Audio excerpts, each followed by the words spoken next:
Volkswagen का मतलब होता है people's car, but people are not buying their car.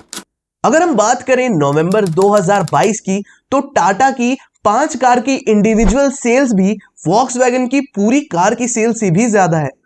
इस वीडियो में हम बात करेंगे वॉक्सवैगन, जो कि एक टाइम पर इंडिया का 20% मार्केट शेयर कैप्चर करना चाहते थे और 2014 में वो हर साल 1 लाख कार से भी ज्यादा सेल करना चाहते थे।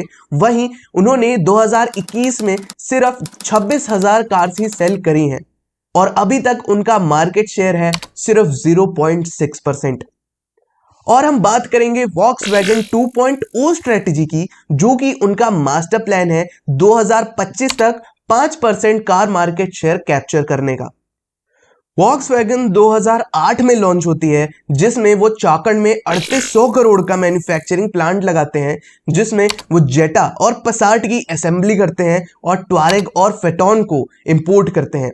वॉक्सवैगन पहले ही साल में 1500 कार सेल करती है और दूसरे साल में 3500 कार्स। वॉक्सवैगन पोलो और वेंटो लॉन्च होती है 2010 में और तभी से वो वॉक्सवैगन की सेल्स को ड्राइव करना स्टार्ट कर देती हैं। वॉक्सवैगन हमेशा ही अपने आप को प्रीमियम बट एक्सेसिबल रेंज में रखना चाहती थी।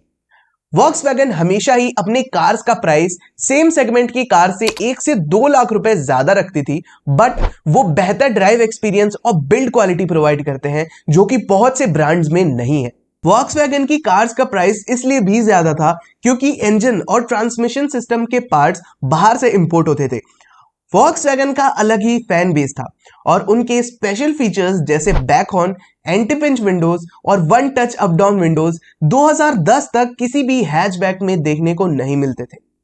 2011 वॉक्सवैगन के लिए सबसे बढ़िया साल रहा, जिसमें उन्होंने 78,000 कार्स की सेल करी। जैसे जैसे टाइम बीतता गया, वैसे वैसे वॉक्सवैगन की ओवरऑल सेल्स कम होती गई, क्योंकि पोलो की भी सेल्स कम हो रही थी। अगर हम पिछले डिकेड की बात करें, तो सिर्फ एक ही साल ऐसा था जिसमें उनकी सेल्स ने एक पॉजिटिव ग्रोथ दिखाया, और वो भी सिर्फ एक सिंगल डिजिट परसेंटेज से ही।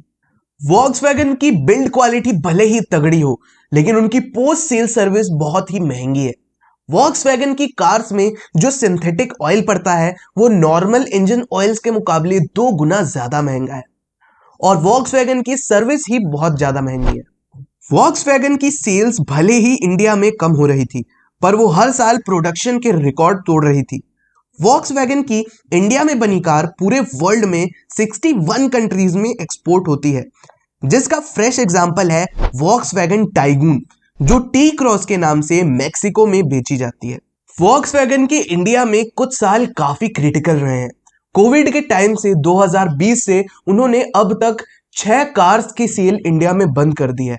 पसाट और जेटा को खराब सेल्स की वजह से, और उनमें से अपनी 2 आइकॉनिक कार पोलो और वेंटो भी हैं।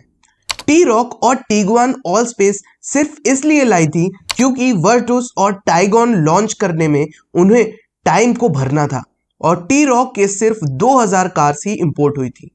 पोलो बंद होने का कारण था वर्ल्ड वाइड इसके PQR25 प्लेटफॉर्म का बंद होना और 4 मीटर पर शिफ्ट होना।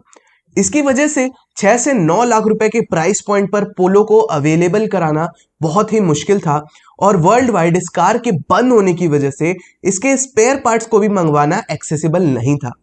वॉक्सवैगन ने 2018 में अपनी वॉक्सवैगन 2.0 स्ट्रेटेजी स्टार्ट करी, जिसमें उन्होंने कंपनी को एक फ्रेश स्टार्ट दिया और 1 बिलियन यूरोस के फ्रेश इन्वेस्टमेंट्स करने का भी ऐलान किया।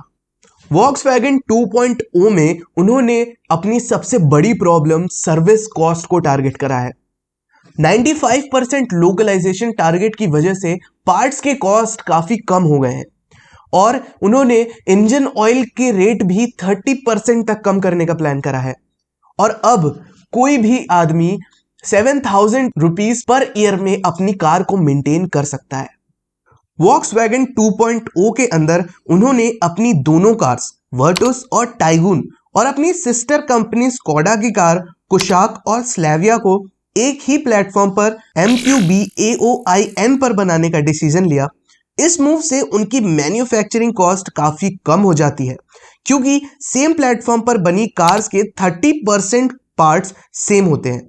यही स्ट्रेटेजी टाटा ने भी अपनी 5 कार्स को एक ही प्लेटफॉर्म पर इंड्यूस करके किया।